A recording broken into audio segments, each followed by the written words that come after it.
오늘의 사건 반장입니다. 유기견과 유기묘를 돌보는 여성에게 아이들이 무차별 폭행을 당했다는 제보가 들어왔습니다. 이 여성은 공원 예정지를 무단으로 사용하며 아이들 출입을 막았는데 집 주소를 나란해 협박까지 했다는 주장입니다. 지난 5월 갈등을 빚어온 유튜버를 흉기로 찔러 살해한 50대 유튜버가 무기징역을 선고받았습니다. 선고 후 남성은 감사합니다라고 말한 뒤 손뼉을 치며 법정을 떠났고 유가족은 울분을 터뜨렸습니다. 뾰로롱 안녕하십니까. 자, 오늘도 시간은 짧고 드릴 말씀은 아주 많고 말이죠. 빨리 시작할게요. 진실 추적자 사건 반장 시작합니다. 지난해 8월 저희가 전해드렸던 제보 사건이었죠. 아이가 혼자 뛰다가 대리기사에 저렇게 딱 부딪혀 넘어졌고 그걸 본 부부가 너 왜 우리 애 때려 하면서 대리기사 다리 걸어 넘어뜨리고 머리에다 사커킥을 날렸던 이른바 불광동 대리기사 사커킥 사건. 정말 많은 분들이 공분했더랬죠. 최근 1심 선고가 있었는데 부부 모두 징역형을 선고받았다고 합니다. 사필 규정 같네요.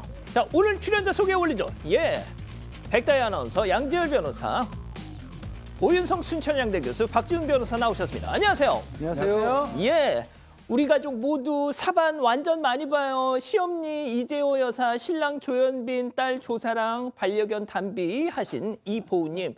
우리 아빠가 사건 반장 보다가 양아치라고 했어요. 저는 아직 8살이라 무슨 말인지 이해는 못하지만 그래도 아빠 사랑해요 하신 부산 동일 중앙초 1학년 김하랑님. 예, 그렇군요. 자, 광주에서 울산 가는 고속버스입니다. 1시간 내내 저러고 있네요. 야, 너 종 내려 하신 김하늘님. 자, 오늘은 저희 윤창원 강순자 친정 부모님과 저희 부부 결혼기념일이에요. 그리고 저희 첫째 이슬이 생일이기도 합니다 하신 이동훈 윤성혜 부부님. 와, 11월 21일 날 전부 다 해결이 되네요. 자, 인천 삼산동의 조화진님, 생일 맞으신 신현우님, 이세진님, 김순희님 모두 사랑합니다. 자, 재미는 물론 의리로 함께하는 아세사바 뉴스에이 시로고 대한민국과 전 세계 동포 가족 여러분의 시선을 모아서 출발합니다.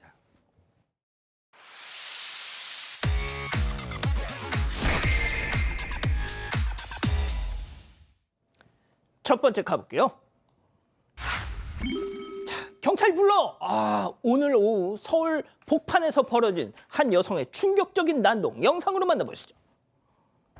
자, 도로 위에 멈춘 차량, 여성이 오더니 말이죠. 갑자기 팡! 그리고 또 한 번 팡! 급기야 차 왼쪽으로 가더니 말이죠. 오른쪽으로 가더니 사이드 미러를 발로 팍!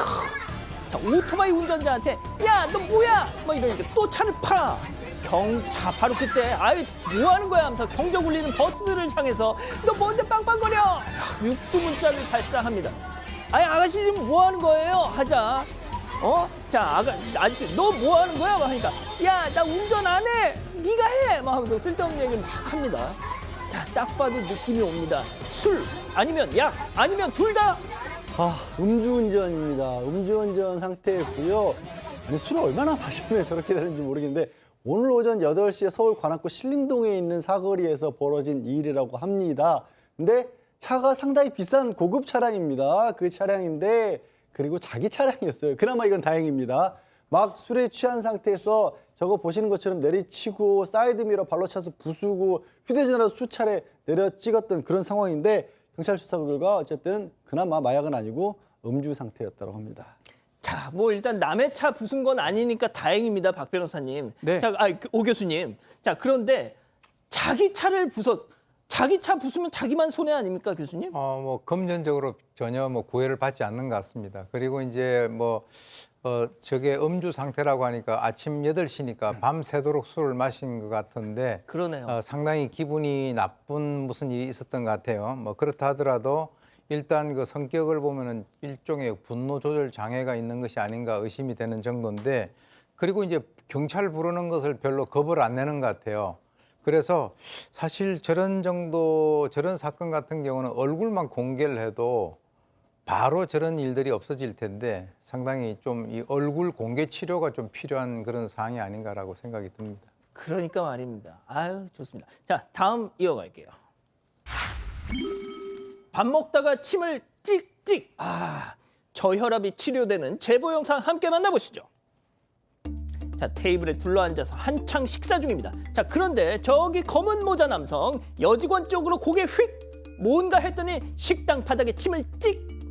야, 게다가 직원을 팔로 막기까지 합니다. 자, 잠시 후 이걸 보다 못한 사장님이 걸레들을 들고 와서 아이 사장님, 저 손님도 계신데 매너 좀 지켜주세요. 점잖게 경고를 하고 합니다. 자, 그러자 검은 모자 이 자식이 확, 야, 너 내 누군지 아니? 막 그러다 막 행패를 부려요. 그러면서 여직원 가슴을 톡톡 칩니다. 어디 감히 손님한테 아주 그냥 확 배가 불렀구만 하면서 그대로 나가버리는 거예요. 와, 진짜 방송에서 이런 말 하면 안 되는데 정말 한 대 때려주고 싶다 진짜. 네, 이 사장인 제보자는 인천 영종도에서 식당을 운영을 하고 있습니다. 엊그제 남성 일행이 방문을 했는데 그중 한 남성 손님이 술에 취한 채로 가게 바닥에 침을 뱉었다고 합니다. 3번이나 뱉었다고 하고요. 가게 직원이 침을 뱉지 말라고 했더니 그런 뱉을 곳을 달라면서 적반하장으로 나왔다고 합니다. 이 제보자가 결국 더러워진 바닥을 직접 닦았고 실내에 다른 손님들도 있는데 계속 바닥에 침을 뱉으시면 안 된다고 얘기를 했는데 그런데 남성은 입이 이리 와보라면서 좀 시비를 걸기 시작을 했습니다. 또 고성으로 욕설을 하면서 삿대질까지 했고요. 보신 것처럼 이 과정에서 이 여성 직원의 몸을 건드리기까지 했습니다. 하지만 사과를 하지 않았고요. 신고할 거면 하라고 행패를 부리다가 다른 일행들이 말려서 결국 나갔다고 합니다.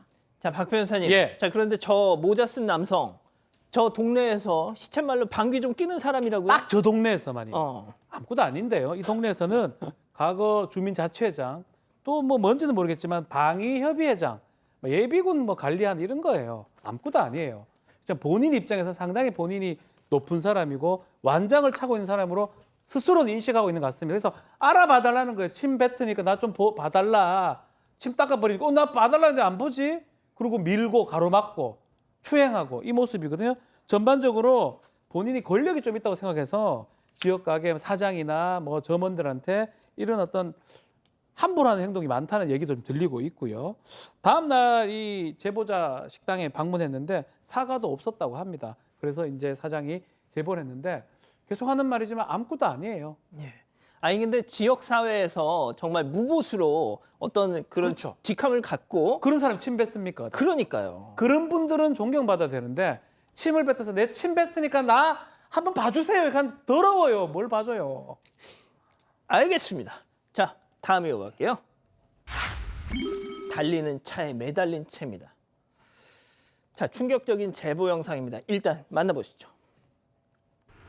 자, 앞 트럭 오른쪽에 무언가가 매달려 있습니다. 자세히 봤더니 개입니다, 개. 목줄을 맨 개가 트럭에 질질 끌려가고 있는 겁니다. 자, 일부러 보라고 한 건지 모르고 그럴 수는 없겠죠. 자, 트럭은 아무튼 그렇게 도로를 달립니다. 자, 양 변호사님, 차에 개를 매달고 개가 뛰어가는 영상은 예전에 본 적이 있어요. 자, 그런데 이 개는 바닥에 질질 끌려갑니다. 와, 눈으로 보고도 믿을 수가 없네요. 제보자분은 지난 17일 날 전북 진안에서 전주로 가는 길이었는데 저런 상황을 봤답니다. 처음에는 무슨 비닐 같은 것들이 나부끼는 줄 알았다는 거예요. 어떻게 상상이 나겠어요. 근데 자세히 보니까 저 죽은 것처럼 축 늘어져 있는 그 개였다라고 하고요. 상황을 파악하려고 했는데 다른 차량이 와서 경적을 울리면서 저 트럭과 함께 옆에 나란히 섰답니다. 아마 그 차량도 놀라서 이렇게 멈추게 했던 것으로 보이는데 이 제보자분은 혹시 이제 어르신들 같은 경우에는 차 이 뒤쪽에 개를 실어서 이동하고 이런 경우도 있으니까 그러다가 이렇게 좀 개가 잘못해서 떨어진 게 아닌가라는 생각도 하시는데 알 수는 없는 상황이고 뭐 고의가 됐든 실수가 됐든 너무나 안타깝고 정말 충격적인 상황입니다. 오 교수님은 좀 어떻게 보셨어요?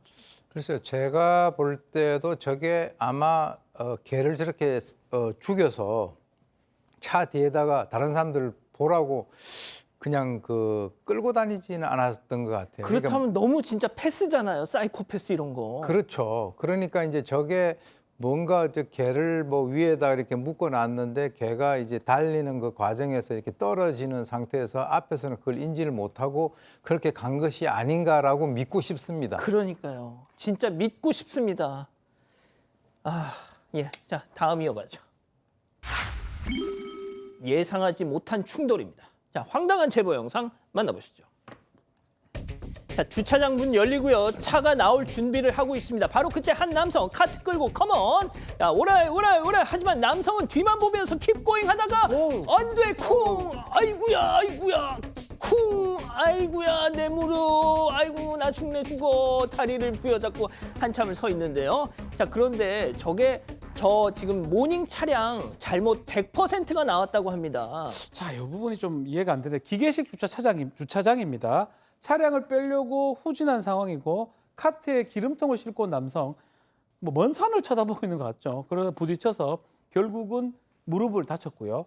왜 이렇게 빨리 나왔냐라고 이제 이 차량 운전자한테 화를 냈다고 하는데 브레이크 밟음 준비를 하면서 천천히 나오고 있었는데 또 후방 모니터를 봤지만 저 위치는 볼 수가 없는 위치입니다. 오히려 앞을 안 보고 가던 이 남성 피해자가 좀 더 문제가 있어 보이는 상황인데 영상으로 봤을 때는 어쨌든 보험회사에는 아니면 이 100% 운전자 과실인데 이건 이유가 있습니다. 어떤 이유? 차 대 사람의 사고는 아. 차한테 많은 어떤 과실을 부여하는 게 일반적인데 요거는 제 개인적 생각이긴 한데요.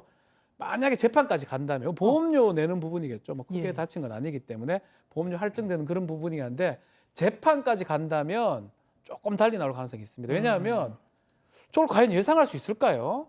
볼 수가 없거든요. 저 자리에서 저 사람이 먼 산 보고 오는데 저까지 감안해가지고 속도를 근데 뒤에서 만약에 부딪혀서 넘어뜨렸으면 모르겠지만 저 봐요.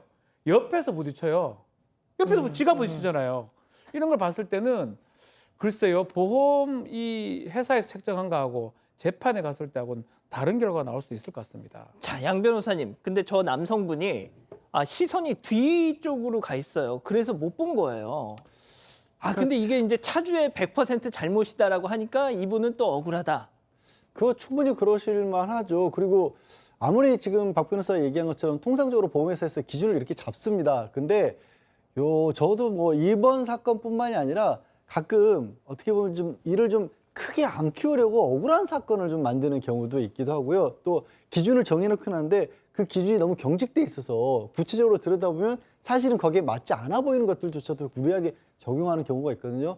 혹시라도 뭐 그러실 것까지는 없겠지만 너무 과도한 어떤 뭐 청구를 한다거나 그러면 재판도 고려해 볼 수 있을 만한 상황으로 보입니다. 저도. 그렇군요. 알겠습니다. 자, 마지막 사연으로 가볼게요. 정말 날 사랑하는 거니? 자, 집단 지성의 판단을 받아보고 싶으시다면서 제보해 주신 사연 함께 들어보시죠. 안녕하세요. 안 만날 때만 다정한 남자친구 때문에 고민인 20대 여성입니다. 저는 소개팅으로 만난 지 반년 된 남자친구가 있어요. 저는 서울에, 남자친구는 대구에 살고 있어서 한 달에 2번 정도 주말에 만나서 데이트를 하고 있습니다. 남자친구는 평소에 연락도 잘하고 애정 표현도 많이 하는데요. 매일 제가 하루를 어떻게 보내는지 물어보는 건 기본이고 말끝마다 사랑해용, 보고 싶어용 이렇게 애교를 섞어가면서 이모티콘까지 붙입니다. 그래서 멀리 떨어져 있어도 사랑을 잔뜩 받는 기분이에요. 이렇게 다 좋은데 한 가지 문제는 바로 데이트를 할 때입니다. 남자친구가 서울로 이직을 준비하고 있어서 주로 서울에서 만날 때가 많거든요. 그런데 날씨가 왜 이래? 라면서 툴툴대는 건 기본이고 식당에 가도 맛없어 별로야 이러면서 불만이 끊이질 않습니다. 또 문자를 할 때는 애칭으로 부르는데 직접 만날 때는 그냥 너라고 부르면서 무뚝뚝해져요. 제가 왜 다르냐 서운하다고 말했더니 서울까지 오려니까 몸이 힘들어 이직 스트레스가 심해 이러면서 사과했습니다. 그동안 배려심이 없었나 싶어서 제가 더 미안해지더라고요. 그래서 최근에 제가 대구로 갔거든요. 그런데 남자친구가 여전히 목석처럼 구는 거예요. 제가 너무 화가 나서 여기까지 왔는데 뭐가 문제야 그냥 헤어지자라고 했습니다. 그랬더니 남친이 사실 내가 전형적인 경상도 남자라서 그래 이렇게 얘기를 하는 거예요. 문자나 전화로 할 때는 표현을 잘하는데 직접 만날 때만 힘들다는 겁니다. 앞으로 노력하겠다고는 했는데 저는 친구보다도 못한 남자친구가 저를 정말 좋아하는 게 맞는 건지 헷갈려요. 이런 남자친구 이해되시나요? 그렇군요. 자, 기다리고 기다리셨던 푸처 핸즈업 타임 유튜브 JTBC 뉴스 채널 사건반장 독립 채널에서 8천여 분의 우리 가족 여러분들 함께하고 계신데요. 채팅창에 OX로 함께 참여해 보시죠. 오늘은 말이죠. 이 여자친구 역할에는 백다혜 아나운서 그리고 경상도 남자친구 우리 박지훈 변호사가 열연을 해주시겠습니다. 먼저 여자친구. 오빠, 지훈 오빠, 너 혹시 다중인격의 소유자 다중이야? 카톡이랑 전화로는 사랑한다, 잘 자라, 느끼하게 해용체만 쓰면서 현실에서 만나면 왜 돌부처냐고 되는 거야. 그놈의 경상도 남자 타령한다 또. 우리 아빠 대구 출신인데 오빠 같지 않거든. 너 혹시 여자 있니? 너 여자 생겼니? 반말하지 말고. 동그라미. 자, 동그라미. 예, 좋습니다. 좋아요. 자, 다음은 경상도 남자친구, 대구 남자친구 박지훈 변호사님. 야, 다혜야, 니 뭐 반말하지 말고 이 인간 박지훈의 순정을 이렇게 짓밟으면 안 되지. 아, 그때 내가 뭐 깡패 되는 기야. 바람이 말이 되나? 권태기? 내 네 얼굴만 보면 내가 딱 몸이 굳어진다. 어쩌려고 그 카노. 오리지널 엑기스 신터불이 경상도 아이가. 아, 그리고 니 진짜 호강이 날라리 났다. 가스나 X입니다. 자, 좋습니다. 자, 일단 오 교수님부터 달려볼게요. 일단 이제 인간이 비대면상에서 하는 행동과 실제 만나서 하는 행동이 다르다라고 하는 것은 일단 문제가 있어요. 일단 문제가 있고, 그리고 이제 이 사람이 하는 얘기가 뭐 툴툴대고 뭐 음식점에 가면은 음식 타박하면서 불만을 하고 이렇게 얘기를 하면서 뭐 경상도 남자 얘기를 하는데요. 경상도 남자들 다 그렇지 않습니다. 맞습니다. 예. 근데 이제 이 사람은 어떻게 보면 뭐 그 자기의 어떤 행동을 갖다가 그 지역에다가 이렇게 어떤 책임을 돌리려고 하는 것 같고요. 그리고 뭐 서울까지, 대구에서 서울까지 오는데 몸이 힘들면은 이런 그 불량 체력 가지고 어떻게 결혼을 하려고 그럽니까? 뭐 이직 스트레스 그거 다 있는 거예요.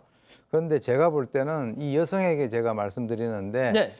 6개월 정도 사귀었으면 6년 정도 사귀었으면 저도 뭐 좀 생각을 해보라 그럴 텐데 6개월 정도 사귀었으면은 한 그런 사람 경험을 한번 해봤다라고 생각을 하시고 그냥 이 정도 선에서 어느 정리를 좀 하시는 것도 괜찮지 않을까 하는 예. 생각이 듭니다. 결혼하신 것도 아니니까요. 예.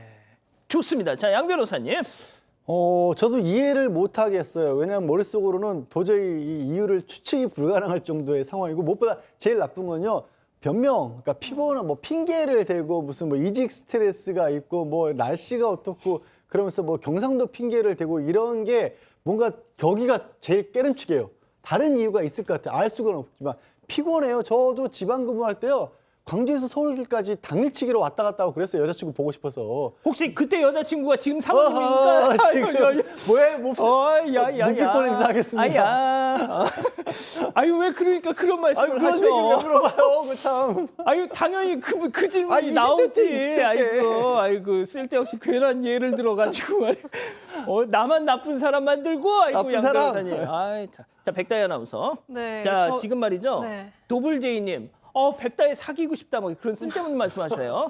네, 아니 저도 이 전형적인 경상도 남자라는 게 진짜 게으르고 비겁한 변명이라고 생각을 하고요. 저희 사촌 동생이랑 작은 당숙님이 전형적인 이런 그 부산 남자분들이신데 정말 애처가십니다. 저 그래서 저 경상도 남자분들에게 굉장히 실례인 변명이라고 생각을 해요. 그리고 막 메시지로 전화로 뭐 사랑한다, 보고 싶다 이런 거는 사실 저는 되게 쉬운 표현이라고 해서 어려운 표현도 할 수 있는 남자를 만나시면 좋겠습니다. 그래서 정말 더 다정한 남자 있으니까 정리를 하시는 게 저는 네, 맞다고 생각을 합니다. 지금 박 변호사님이 저는 입을 그냥 앙 다물고 계셨어. 연기를 하다가 X를 한 거지 뭐 이걸 X를 찬성하는 건 아니지만 저는 이제 대구 출신으로서 그렇죠. 또 경상도 출신으로서 그러니까. 변명 아닌 좀 변명을 한다면 노래를 부를 때 저는 표준말로 부릅니다. 근데 대화할 때는 이제 사투리 억양이 나오죠. 그래서 문자 메시지 할 때하고 대화할 때하고 좀 차이점은 분명히 있습니다. 표준말로 쓰지요, 대부분 문자 메시지 할 때. 그래서 약간의 어색함, 6개월밖에 안 사귀었어요. 그래서 아직까지 조금 어색함이 있는 게 아니라 좀 해석을 해봐요. 진짜. 대구 사람이라서 그렇다. 이거는 좀 핑계로 보이긴 한데 그런 어색함을 이렇게 문자에서는 다 하고 싶은데 실제로 만났을 때는 두근거리고 이러니까 표현을 뭐 저도 어릴 때 항상 그런 얘기 들었거든요. 대구 사람들 무뚝뚝하고 서울 분들이나 다른 지방에 계신 분들은 아주 친절하다는 생각을 했었는데 아마 그런 얘기에 기반해서 하는 얘기로 생각이 들고 조금 저는 헤어지라고 오 교수님 말씀하셨는데 조금만 더 기다리고 좀 사람 만들어 주십시오. 사람 만들어 주시면 조금 더 살갑게 대하고 요럴 땐 이렇게 하라. 정확하게 지침과 지시를 주시면 그때는 변합니다. 대구라도 니는 이렇게 해! 이러면 그렇게 할게. 하면서 변할 수 있으니까 조금만 기회를 주십시오. 알겠습니다. 자, 우리 가족 여러분들 뭐라고 하시나요? 네, 그냥님 남편 경상도 남자지만 글과 말 똑같이 다정합니다. 경상도라고 다 그렇지 않아요라고 하셨고요. 눈꽃바람 꽃사랑님 있으나 없으나 잘해주는 게 진짜 연인입니다라고 하셨습니다. 황자연님도 경상도 남자도 똑똑하게 가슴 설레게 사랑 표현합니다라고 하셨습니다. 그렇군요. 자, 사반 제보 메일과 카톡 제보 채널에서는 많은 사연 제보 기다리고 있습니다. 자, 충남 천안의 이선영님 보고 계신가요? 그제 충남 천안의 그 남부대로를 지나시는데 유난히 한 차선이 꽉 막혔다고요. 아니, 사고가 났나 하셨다는 겁니다. 자, 그렇게 차선을 바꿔서 달려가 보니까 아니 이럴 수가, 고무도 당당히 사륜 전동 스쿠터가 덜덜덜덜덜 달리고 있네. 아이고, 도로 정체의 원인 바로 저거. 자, 옆을 지날 때 딱 봤더니 모자에 선글라스에 한껏 멋을 낸 두 노부부가 신나게 드라이빙을 하고 계셨다는 겁니다. 가급적 큰 도로에는 안 나오시는 게 좋겠어요. 안전운전하세요 하셨습니다.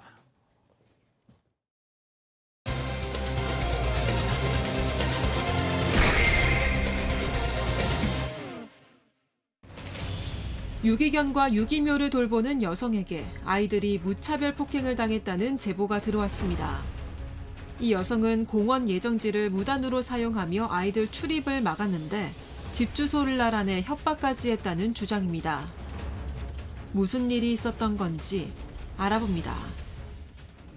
자, 이른바 이 캣맘이 연루된 사건을 전해드릴 텐데요. 전해드리기 전에 이 말씀부터 좀 드려야 되겠습니다.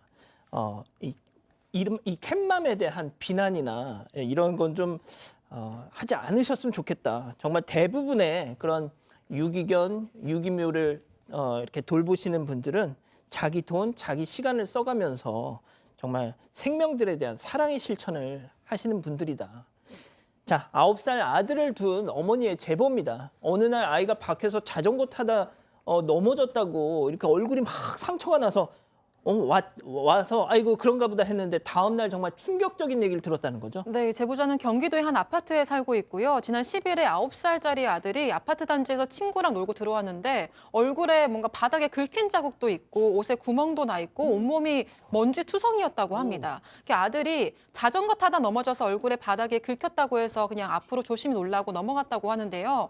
또 아이가 얼굴에 상처를 보여줄 때도 엄마 그래도 이 정도 다친 게 다행이지 않아? 얼굴에 상처 문신 같지? 상남자 같지? 이렇게 말하기도 해서 대수롭지 않게 여겼다고 합니다. 하지만 이게 모두 이 엄마를 안심시키기 위한 아들의 착한 거짓말이었고요. 다음 날 아들이 아파트 근처에서 친구랑 놀다가 70대 여성에게 무차별 폭행을 당했다는 사실을 친구 엄마로부터 듣게 됐다고 합니다.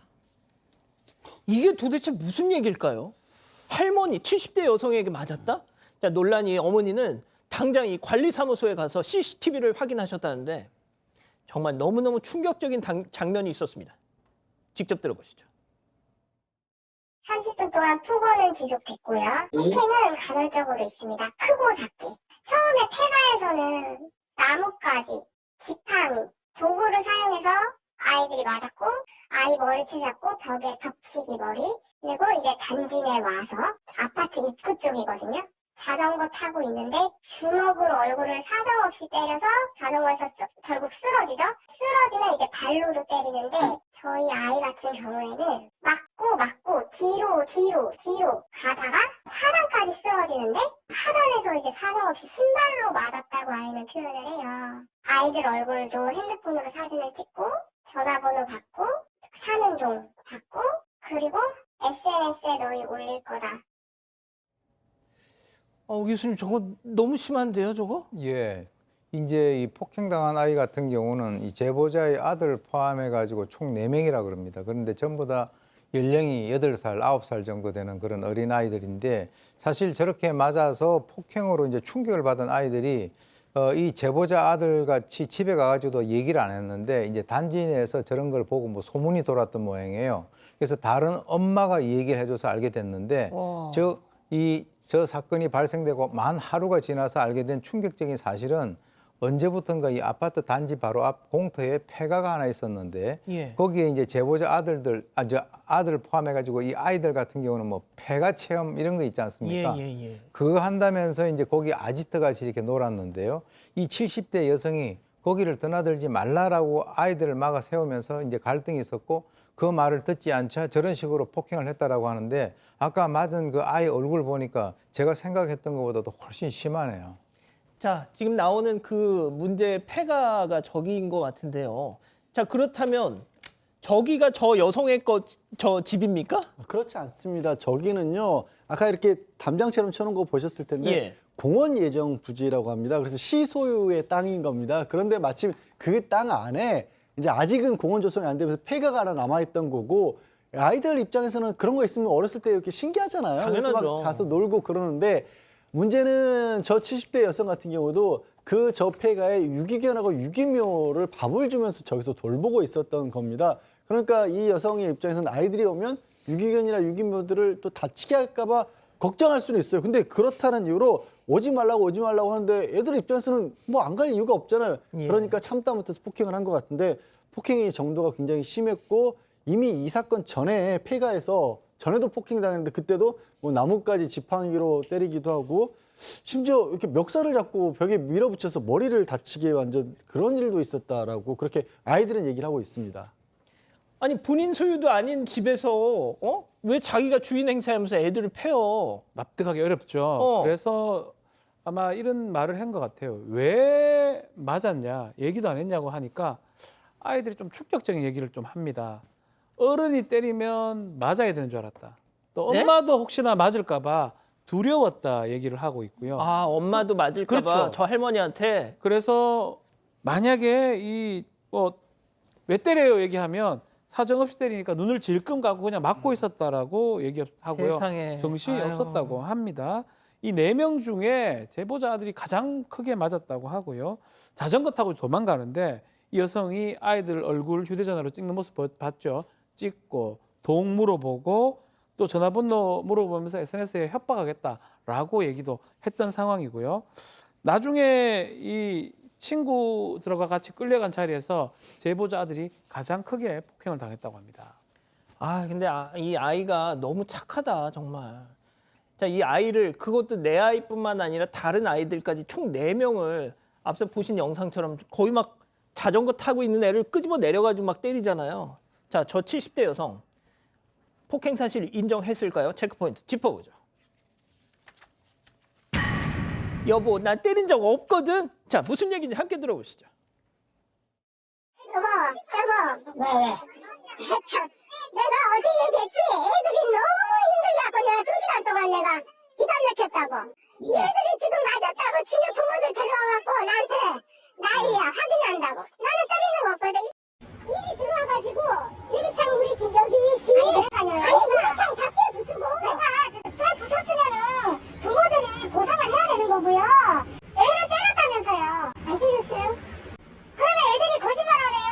내가 왜 그렇게 말하면 안 되냐면서. 아니 그러다 거짓말 하지 마시라고 이거는. 애들 만난 미친 말라고요. 그러니까 애들이 좋잖아요. 나는 뭐 요즘 애들이 너무 무섭다고. 그런데 왜 그렇게 때리셨냐고요 애를. 안 때렸다고. 안 때렸다고 하지만 CCTV 저희가 봤던 건 뭐예요, 그럼? 그러니까요. 이미 이제 영상에서 다 찍혔는데 그럼에도 불구하고 저 70대 여성은 아이들을 절대 때린 적이 없다. 그리고 이제 아까 그 자기 그 부부끼리 얘기하는 것 같은데 그때도 자기가 안 때렸다라고 자기 세뇌를 시키는 것 같은데 오히려 아이들이 자기에게 못되게 굴었다 이렇게 얘기를 하는 거죠. 그러면서 이제 바로 그날도 아이들이 들어와서 유리창을 깼고 먼저 심한 욕도 했고 자기는 좋게 말로 좋게 했는데 이 정손주뻘 되는 애들이 무슨 70대가 정손주가 지금 8살, 9살인지 모르겠는데 일단 뭐 자전거를 타고 왔다 갔다 하면서 얼마나 자기는 약이 올랐는지 모른다라고 이제 화를 내면서 요즘 애들이 얼마나 무서운데 어른이 때리면 가만히 있냐 사진 찍고 다 하지 애들을 너희가 그러니까 그 부모를 보고 너무 잘못 가르치고 있다라고 하면서 본인은 끝까지 안 때렸다고 결백을 호소를 했는데 저 CCTV는 거짓말을 하지 않죠. 그러니까 말이죠. 제 영상 보면 진짜 아이들이 반항을 안 해요. 그냥 맞고만 있어. 자, 양 변호사님. 야, 이게 지금 이 70대 여성을 피해 아동 부모님들은 아동 학대 혐의로 고소를 한 상태라고 해요. 그런데 뭐 그런다고 구속을 시키겠습니까? 자, 그러다 보니까 저 아파트 단지 내에서 언제든지 또 마주칠 수 있다. 그러니까 이 아이들 입장에서는 굉장히 힘든 상황으로 보이고 일단 제보하신 분에 따르면 자신의 아들이 이게 가장 좀 심하게 그 맞은 경우라고 합니다. 그리고 한번 이제 그 폐가가 도대체 어떻게 되는지를 가보고 싶어서 가자고 하니까 아들이 무기를 챙겨야 된다 그랬다는 거예요. 그러니까 이게 너무 이제 공포가 있다 보니까 할머니 마주치면 안 되니까 무기를 챙겨야 된다는데 그게 이 제보자분은 속상한 거죠. 아들이 얼마나 큰 충격을 받았으면 이렇게 할까. 지금 머리, 다리 이렇게 찰과상이 있고 더 심각한 거는 저기는 이제 애가 학교를 가는 길에 저곳을 지나쳐야 한다라는 거예요. 그래서 너무 무서워한다는 겁니다. 트라우마가 생긴 겁니다. 또 낯선 어른들 보면 눈도 잘 마주치지 못하고 밤에 발자국 소리 나면 혹시 할머니 찾아온 거 아니냐라고 두려워하는 지경이고 기본적으로 이제 그런 트라우마가 있다니까 얘가 화가 분노에 가득 차 있는 그런 모습을 보여서 이거 이사를 가야 하나라고 고민할 정도 상황인데 또 뭐 잘못한 것도 없는데 왜 우리가 이사를 가야 되는지 또 이 제보자분도 화가 나고 그런 상황으로 합니다. 자, 박 변호사님, 예. 저 그 폐가 저 부지는 지금 어떤 상황이래요? 자, 피해 아동 부모의 제보자의 설명에 따르면 이 폐가로 불리던 구조물 일부가 철거가 좀 됐다고 합니다. 그렇지만 안쪽으로 들 수 있는 그런 구조라고 완벽한 통제가 좀 필요한 거 아니냐라고 문제 제기를 하고 있는 그런 상황이고 시청 측에 문의를 좀 해보니까 이게 소송이 좀 붙었다고 해요. 그래서 지금은 좀 해결됐는데 그 이후에는 다 나머지 부분도 법적으로 다 처리할 예정이고 지금은 앞으로는 이 민원 관련해서 일반인이 못 드나들 수 있도록 안전하게 통제하겠다고 밝힌 상황입니다. 뭐 유기묘나 유기견의 생명이 귀한 줄 알면서 뭐 아이들을 저렇게 때린다는 거는 말이 안 되죠. 아마 대부분의 저런 유기묘, 유기견 돌보시는 분들은 이분의 어떤 행동에 동의하지 않으실 겁니다. 자, 이렇게 정리하고요. 두 번째 사건 이어갑니다.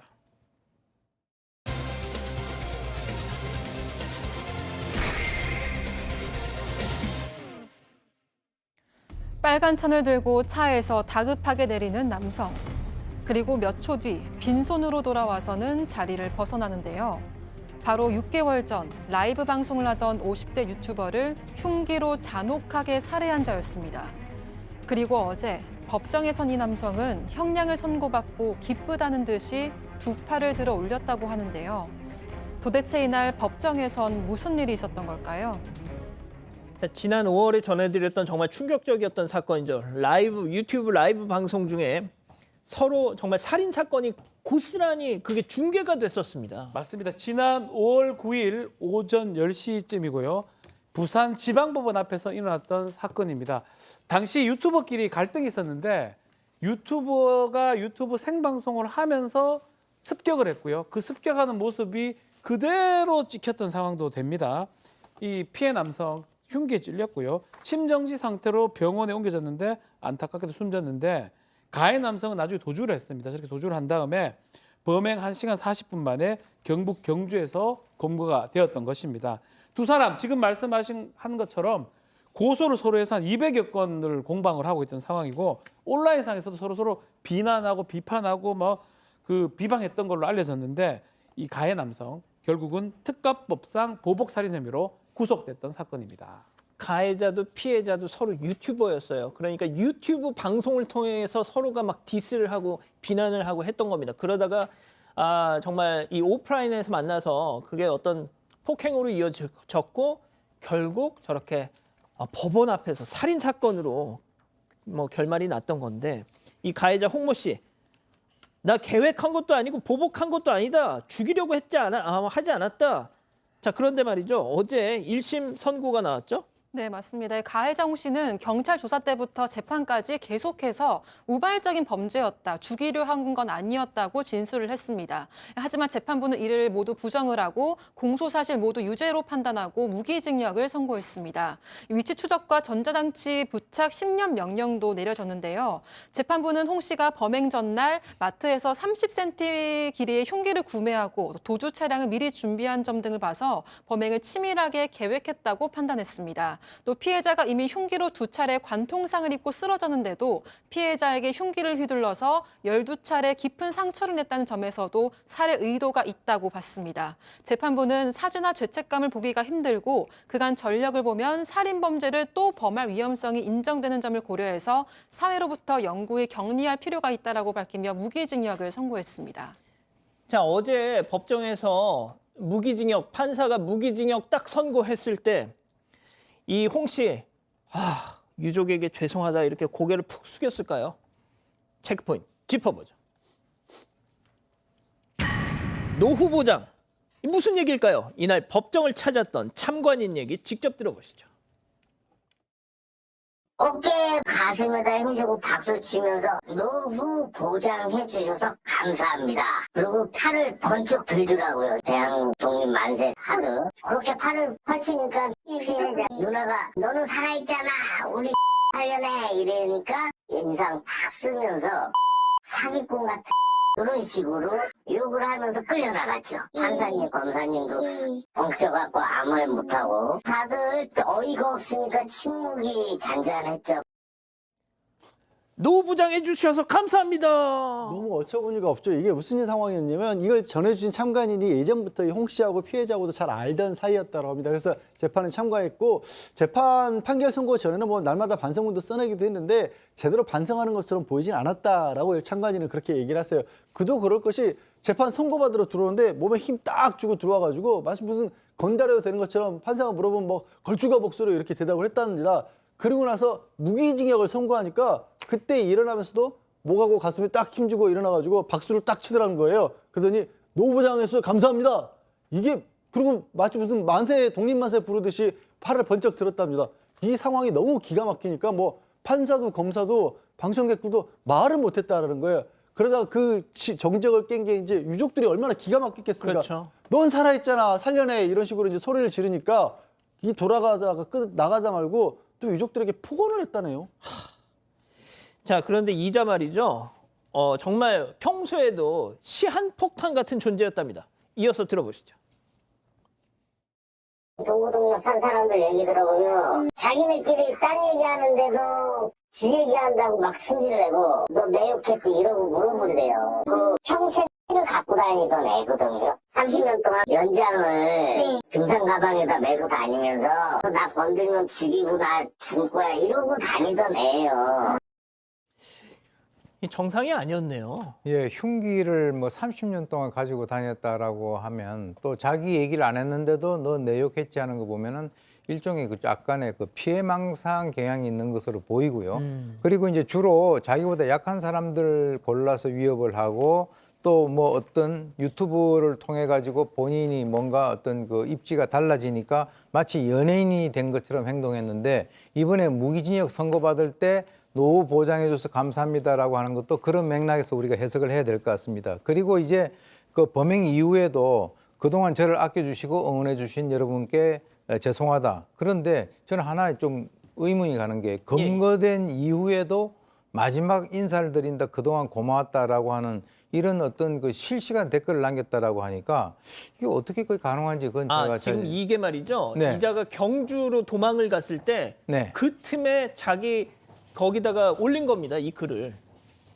아니요. 그러니까 경주에서 검거되었습니다. 예. 그게 된 거 아닙니까? 되고 난 뒤에 저걸 갖다 올렸다라고 하니까 잘 미리 본인이 아마 그걸 갖다가 예상을 해서 저렇게 했는지는 모르겠지만 좌우간 좀 그런 부분들이 좀 애매한 부분이 있습니다. 그렇군요. 자, 박 변호사님. 예. 앞서 이제 법정에서도 그 유족들이 너는 살아있잖아 하면서 막 울부짖으셨다는 거예요. 예. 자, 이게 말이죠. 정말 대못을 박은 거 아닙니까? 그리고 이 얘기가 반성해서 또 다른 또 그런 행동이 왔다 갔다 하는 모습이 지난 5월 달에 사회물이 이렇게 죄송하다라고 취재진 질문에 답변을 했다가 유족한테는 또 반성하지 않는 모습을 보였고요. 또 재판하는 과정 우발 범행이다라고 계속 얘기했는데 알고 보니까 흉기도 본인이 구매했고 등과 가슴에 수차례 찔렀던 부분 이게 어떻게 우발 범행일 수 있느냐라고 했고 재판 과정에서는 사람으로 태어나서 짐승보다 못한 짓을 했다고 하면서도 처벌 달게 받겠다면서 지금 노후 보장 또 무죄라는 태도도 있고 왔다 갔다 하는 모습을 보였습니다. 그게 결국은 사람이라면 보일 수 있는 없는 행동이라고 해서 이 아마 법원에서 최고형을 준 것으로 좀 보입니다. 계속 뭐 2심 좀 지켜봐야 되겠습니다. 자, 두 번째 사건 정리하고요. 사건 연구소 이어갑니다.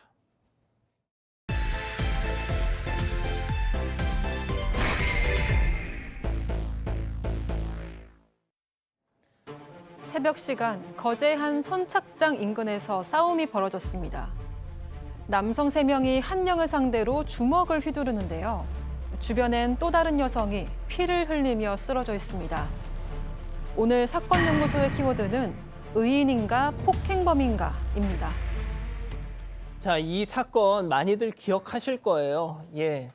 그런데 오늘 저희가 이걸 준비한 이유가 있습니다. 이 사건이 발생했을 당시에 그 내용 자체는 많이 기억하시는데 이게 이후가 어떻게 됐는지는 거의 아시는 분이 안 계시더라고요. 자, 6년 전인 2018년 경남 거제에서 벌어졌던 실제 사건. 자, 길을 가던 행인이 충격적인 장면을 보고 딱 멈춰섰습니다. 네, 2018년 10월 4일이었습니다. 오전 2시 30분 정도였고요. 이 차를 타고 가던 남성 3명이 뭔가 충격적인 장면을 보고 차를 멈춰 세웠어요. 그리고 체격이 좋은 남성이 사람을 이렇게 끌고 다니는 걸 봤던 겁니다. 차를 멈추고 봤더니 어떤 여성이 피를 흘리고 있는 그런 상황이었던 겁니다. 이제 경찰에 신고를 했더니 이 남성이 내가 경찰인데 뭐 어떻게 하느냐 뭐 이런 식으로 나오니까 바로 거기서 이 3명이 이 가해자 한 남성을 폭행을 해서 이제 제압을 한 겁니다. 저항을 하니까 알고 보니까 이 여성 피해자 같은 경우에는 폐지를 주어서 생활하던 50대 여성이었고요. 병원으로 옮겨졌지만 안타깝게도 5시간 만에 사망을 했습니다. 사망 원인은 뇌출혈에 다발성 골절, 그러니까 온몸이 그냥 만신창이가 돼 있었던 거예요. 자, 젊은 남성이 50대 여성을 일방적으로 폭행해서 거의 바닥에 질질 끌고 다니다가 다른 남성 3명에게 제압을 당했던 겁니다. 자, 그 사이에 도대체 무슨 일이 있었던 거예요? 네, 가해자는 20살 박 씨로 이 당시 끔찍한 범행 장면이 CCTV에 고스란히 찍혔습니다. 이 박 씨는 피해자를 발로 무차별 폭행을 했고요. 머리채를 잡고 끌고 다니면서 수십 차례 내동댕이 치기도 했습니다. 또 피해자가 무릎을 꿇고 살려달라고 비는 모습도 나오고 있는데요. 하지만 폭행은 30분 동안 잔인하게 이어졌습니다. 더 안타까운 건 박 씨는 키가 180cm가 넘는 건장한 체격이었지만 50대 피해자는 키가 132cm에 체중 31kg으로 아주 왜소한 체격이었습니다. 박 씨는 특히 피해자의 머리를 집중적으로 공격을 했는데요. 박 씨가 인정한 폭행 횟수만 72번이었습니다. 또 박 씨는 폭행 중간중간에 피해자가 살아있는지 관찰하는 모습까지 보이기도 했습니다. 심지어 피해자를 버려두고 달아났다가 다시 돌아와서는 피해자의 하의를 벗긴 채 끌고 다니다가 목격자들의 눈에 띈 걸로 전해지고 있습니다. 자, 오 교수님, 180cm 신장을 가진 저 녀석이 정말 130cm 키가 그 정도밖에 안 되는 중년 여성을 일방적으로 지금 저렇게 더군다나 살려달라고 막 손을 이렇게 비는 사람을 더 그렇게 폭행을 하고 하의를 벗겨서 바닥에 질질 끌고 다녔다는 겁니다. 일면식도 없는 것으로 밝혀졌습니다. 사실 그 이전에 어떤 관계도 없고요. 그리고 제가 이제 전반적으로 봤을 때는 약한 상대를 선택해서 자기의 어떤 그 화풀이의 어떤 대상으로 이렇게 본 것 같은데 이 가해자가 20살인데요. 이 그 당시 입대를 앞두고 있었던 그런 상황이라고 합니다. 그런데 고등학교 때도 학교 폭력의 가해자로 했다라고 하니까 이제 폭력성이 기본적으로 있는 데다가 이 사건이 발생되기 한 2-3시간 전에 평소 좋아하던 여성들과 함께 이제 3명이 있는데 그중에 1명을 좋아했는데 그 여성이 다른 남성을 좋아한다라고 하는 그 사실을 알고 격분해서 뛰쳐나갔다는 거예요. 그리고 난 뒤에 그 집으로 귀가하던 도중에 바로 선착장 인근에서 아까 그 50대 피해자를 보고 그냥 무차별 폭행을 하기 시작을 했는데 조사 내내 자기는 왜 거기 갔는지 왜 때렸는지 모르겠다 이렇게 얘기를 갖다가 했는데 나중에 밝혀지기로는요. 범행 당일에 박 씨가 경찰에 연행된 직후에 지구대 안에서 자기 그 운동화에 피가 묻어 있는데 그것을 갖다가 사진을 찍어가지고 인증샷으로 남겼다라고 하는 충격적인 사실이 밝혀졌다라고 하는 것을 봤을 때 사실 이 인간 같지 않은 인간이다라고 우리가 워딩을 할 수밖에 없습니다. 지가 짝사랑하던 여자가 다른 남자를 좋아한다는 사실을 알고 그 술자리를 박차고 나가가지고 한 짓이 바로 저겁니다. 자, 저 정말 벼랑간 폭행을 당해서 숨진 50대 저 피해 여성. 동네에서도 정말 마음씨 좋기로 소문난 착한 이웃이었다는 거죠. 동네 주민의 당시 얘기 직접 들어보시죠. 시청에 소속돼 있는 분이 아니었습니다. 그냥 자발적으로 마음 우러나가지고 이 동네 쓰레기는 다 치웠습니다. 그분께서. 눈이 오나 비가 오나 이 동네 쓰레기는 다 줍고 다닙니다. 그냥 쓰레기만 줍고 뭐 사회에 봉사한다는 식으로 그렇게 죽고 다녔던 분입니다. 박 변호사님, 네. 2018년에는 대한민국이 도대체 어땠길래 저런 놈을 신상 공개도 안 했던 걸까요? 그러니까요. 참. 근데 더 문제는 경찰은 살인 고의가 없다면서 상해치사로 검찰에 올렸는데 살인 고의가 없다고요? 예. 검찰에서 살인죄로 적용을 합니다. 그 이유는 휴대전화를 포렌식하는 과정에서 이 박 씨 휴대전화인데 충격적인 살인 정황이 밝혀졌어요. 범행 이틀 전에 사람이 죽었는지 안 죽었는지, 사람이 죽으면 목이 어떻게 되는지 이걸 검색을 했던 정황을 봤습니다. 또 좀 전에 얘기를 했지만 실제로 폭행한 내내 얼굴을 쳐다보면서 다시 폭행하고 또 다시 확인하고 이런 것들이 관찰했는 모습들이 보이거든요. 결국은 자신의 호기심을 충족시키기 위해서 약자를 지금 살해했던 것으로 판단이 되는 거고, 이 피해 여성은 이 남편 일찍 떠나보낸 뒤에 자식도 없이 이렇게 폐지 생활, 주거 생활하다가 이런 끔찍한 일을 당했던 것입니다.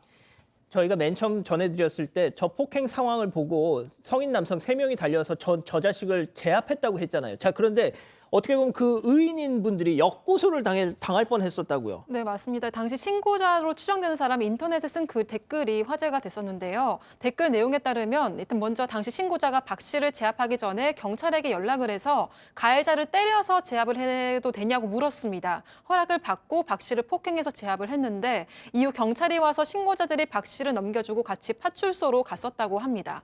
그런데 파출소에서 가해자 박 씨의 모친과 누나가 적반하장으로 나왔었다고 합니다. 이 피해자가 있는 병원에 먼저 가보라는 말을 듣더니 내 아들이 그랬다는 증거가 있냐, 조사 똑바로 하라, 이런 이야기를 했다고 하고요. 또 경찰도 신고자들에게 범인을 왜 이렇게 심하게 때렸냐 이런 말을 했다고 주장을 했습니다. 그래서 신고자는 이 범죄자를 잡아도 대충 넘기려는 경찰의 모습에 화가 났다고 전했습니다. 다만 가해자 박 씨가 이 신고자들을 고소하지 않아서 해당 사건은 그대로 마무리가 됐었다고 합니다. 자, 양 변호사님, 저 자식 형량이 어떻게 나왔죠? 형량은 사실 검찰에서 무기징역을 구형을 했는데요. 법원에서는 20년으로 감형을 했습니다. 근데 감형 사유가 사람을 다시 죽일 것 같지 않다라는 부분까지 포함을 시켜서 전자발찌 부착명령도 신청했는데 그것도 또 기각을 했습니다. 자, 오 교수님, 이 자식이 21살인가 그래요. 네. 20년 다 채우지도 않겠지만 20년을 꼬박 채운다 그래도 30대 후반 딱 40살 정도에 나옵니다. 예? 이게 말이 됩니까? 글쎄요, 저는 이제 일단 그 경찰이 이 상해치사로 그 의유를 해가지고 송치를 했다라고 하는 그것이 이해가 잘 안 가고요. 또 법원은 또 무슨 근거로 또다시 살인을 저지를 그 개연성이 없다. 따라서 전자발찌 부착 명령까지도 기각을 했는지 이해가 잘 가지 않습니다. 왜냐하면 처음에 제가 아까 말씀드릴 때는 자기 여자친구가 다른 사람을 좋아해서 화가 나서 그렇게 우발적으로 저지른 같이 우리가 그렇게 생각을 했지만 나중에 조사를 해보니까 범행 이틀 전에 사람이 죽었나 안 죽었나, 죽으면 목이 어떻게 되느냐라고 하는 걸 검색했잖아요. 이것은 어떤 의미에서는 불특정 다수에 대한 계획살인의 어떤 그 정황이 있다라는 얘기죠. 그렇다면 이 사람은 굉장히 위험한 사람인데 어떻게 20년 그리고 거기에다가 전자발찌 부착 명령도 기각을 해버렸나. 이것이 나중에 어떤 문제가 발생이 되면 과연 누가 책임을 질 것인가라고 하는 그 문제에 대해서 상당히 의문이 가는 상황입니다. 정말 저는 이런 사건을 접할 때마다 정말 우리나라 대한민국에서는 강력 사건의 피해자가 되면 무조건 나만 손해다. 나만 손해다 이런 생각. 법이 과연 피해자를 지켜주는 건가? 지켜주기는 하는 건가? 이런 의문이 듭니다. 오늘 이 사건을 준비한 것도 이자가 몇 년 형을 받았는지 아시는 분들이 거의 없어서 그걸 좀 말씀드리려고 준비했습니다. 자, 사건연구소 이렇게 정리하고요. 잠시 전하는 말씀 듣고 오겠습니다. 판피린. 감기인가? 어디로 튈지 모르는 요즘 감기. 판피린. 6종 복합 성분이 한 병에 초기 감기 빠르게 싹. 판피린. 감기 고민 끝. 시크한 블랙은 일회용. 퍼울하세요. 퍼울다크로 10회 세탁 만에 다시 찐블랙. 어두운 옷이 되살아난다. 새 옷인가요? 아니, 퍼울했죠. 퍼울. 오메가3를 깨끗하고 안전하게 드실 수 있도록 100% 무균 배양하여 해양 오염과 중금속 걱정 없이 안심하고 드실 수 있습니다. 오메가3 이제 식물성으로 시작하세요. 고려온단 식물성 RTG 오메가3.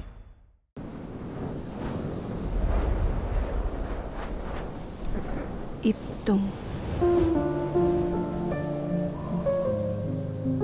이제부터 더 맛있어질 거야.